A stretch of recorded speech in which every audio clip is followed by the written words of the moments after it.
warahmatullahi wabarakatuh. Perkenalkan, kami dari kelompok 4 yang beranggotakan Dandi Ceniago, Echa Aryani, Elvi Almanisya, dan Hanifah Lomeka. Kali ini, kelompok kami akan membahas tentang menjaminkan piutang atau pledging. Langsung saja ke materi pertama, yaitu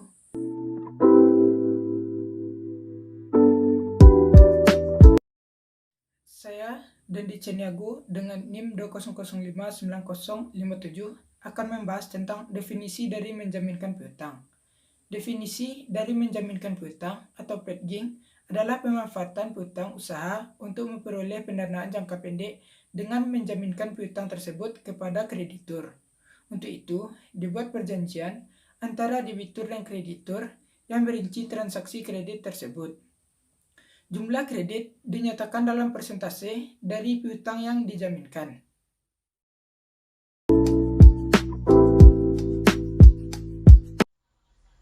Baiklah, saya Echa Aryani dengan NIM 200599059 akan membahas materi selanjutnya mengenai kelemahan dan kelebihan menjaminkan piutang atau pledging. Kelemahan menjaminkan piutang atau pledging yaitu bila perjanjian kredit mengcover seluruh piutang, maka kreditur tidak mempunyai kendali atas kualitas piutang yang dijaminkan.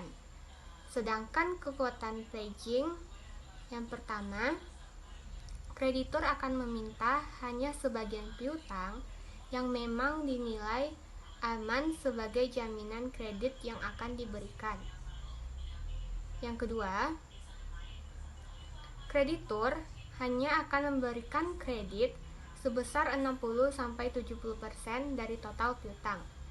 Dan yang terakhir atau yang ketiga, jika pinjaman tidak dibayar, piutang yang dijadikan jaminan bisa digunakan untuk melunasi pinjaman. Sekian, materi selanjutnya akan dibahas oleh rekan saya.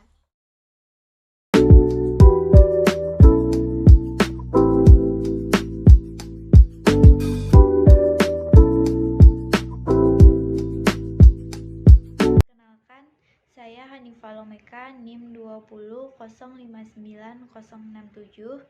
Baiklah, pada kesempatan kali ini saya akan menjelaskan tentang perhitungan biaya efektif dari sumber dana menjaminkan piutang atau pledging.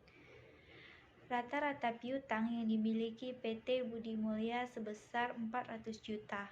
Semua piutang akan dijaminkan ke bank dengan kredit sebesar 60% dari rata-rata piutang selama 3 bulan dengan suku bunga 15%. Selain itu, PT Budi Mulya dibebani processing fee sebesar 0,5% per bulan untuk piutang yang dijaminkan.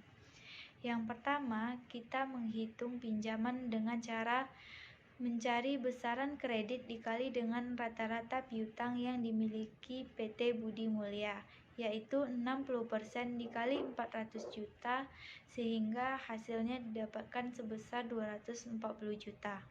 Selanjutnya, menghitung processing fee sebesar 0,5%, maka 0,5% dikali dengan periode piutang 3 bulan dikali dengan pokok pinjaman sebesar 240 juta sehingga didapatkan hasilnya sebesar 3.600.000.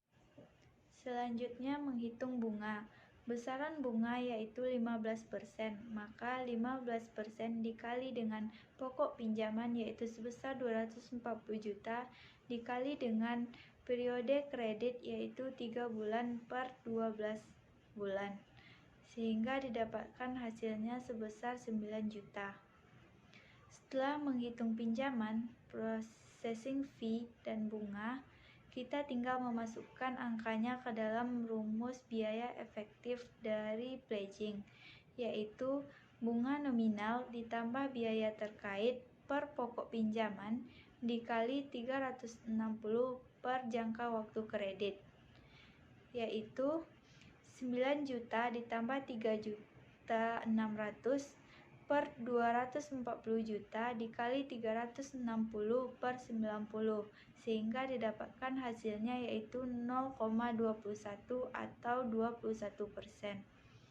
Nah, jika perusahaan menyerahkan pengelolaan piutang pada bank dan dapat menghemat biaya pengelolaan sebesar 1 juta per bulan.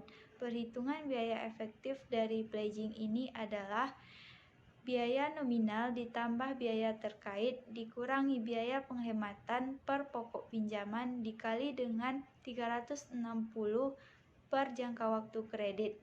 Sehingga 9 juta ditambah 3.600.000 dikurangi dengan 3 juta per 240 juta dikali dengan 360 per 90 sehingga didapatkan hasilnya yaitu 0,16 atau 16%.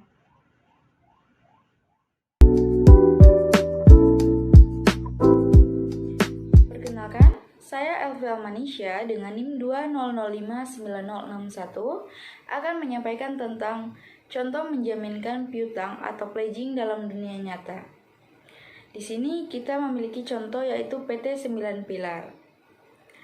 Tercatat pada tanggal 5 September 2020, PT 9 Pilar itu meminjam sebesar 1 miliar kepada bank dan menyepakati promes dengan bunga sebesar 10%. Itu akan dibayar secara bertahap, sesuai dengan proporsi pembayaran piutang perusahaan oleh pelanggannya. Nilai piutang yang dijaminkan adalah sebesar 1,2 miliar. Bank itu mengenakan biaya administrasi sebesar 1% atas pinjaman tersebut.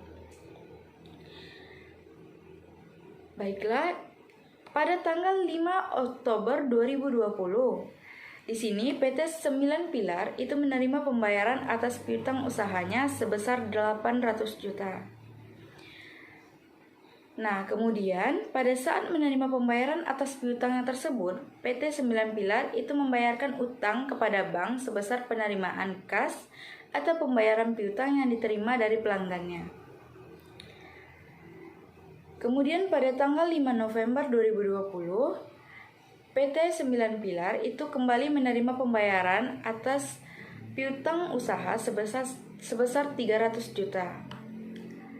Kemudian, setelah menerima pembayaran atas piutangnya tersebut, PT 9 Pilar itu melunasi tagihannya kepada bank sebesar 200 juta. Setelah utang ke bank itu lunas, maka status piutang usaha yang dijaminkan itu sudah bukan lagi piutang usaha yang dijaminkan. Atas hal ini, maka PT 9 Pilar itu perlu melakukan penyesuaian atas sisa piutang yaitu sebesar 100 juta. Sekian presentasi dari kelompok kami. Apabila ada kesalahan, mohon dimaafkan. Assalamualaikum warahmatullahi wabarakatuh.